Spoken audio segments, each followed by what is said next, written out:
Au nom du Père et du Fils et du Saint-Esprit, Amen. Les portes du lieu où se trouvaient les disciples étant fermées, à cause de la crainte qu'il avait des Juifs, Jésus vient, se présenta au milieu d'eux et leur dit « La paix soit avec vous ». C'était bien que les disciples restent ensemble. Jésus leur a dit qu'après son départ, ils devaient s'aimer les uns les autres, ce qui suppose qu'ils resteraient ensemble. Le sentiment n'est pas seulement que les portes étaient fermées, mais sécurisées, que cela était dû à la peur des Juifs, montre-t-il.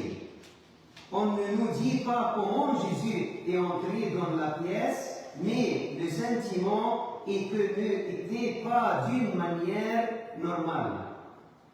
Mais ensuite, lorsque l'Esprit descendit sur eux, non seulement ils ouvrirent les portes, mais ils prêchèrent Christ avec audace dans le temple, sans crainte du danger.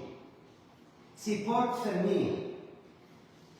Jésus était plus grand que les portes fermées, et il entra malgré elles. Nous fermons aussi souvent les portes à Jésus pour l'empêcher d'entrer de nos cœurs. Parfois, nous fermons les portes aux autres, afin de toujours rester dans la zone de sécurité. Mais Jésus trouve toujours le moyen d'entrer en nous à travers les personnes ou les situations que nous rencontrons. Jésus voulait être avec son peuple. Il recherchait son peuple. Et ce qu'il fait avec nous encore aujourd'hui, en nous cherchant, nous, son peuple, membres de l'Église. Après avoir abandonné Jésus le jour de sa crucifixion, les disciples s'attendaient probablement à être blâmés. Au lieu de cela, Jésus a apporté une parole de paix, réconciliant la paix. Paix à toi, Jésus leur a simplement donné la bénédiction de sa paix pour calmer leur peur. La répétition de cette promesse rend ce don de la paix plus significatif. Jésus ressuscité apporte la paix.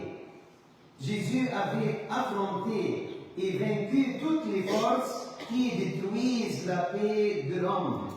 Lorsqu'il a dit « La paix soit avec vous », il faisait infiniment plus qu'exprimer un souhait. Il faisait une déclaration. Il accordait une bénédiction pour chacun de nous. Nous devons nous-mêmes avoir la paix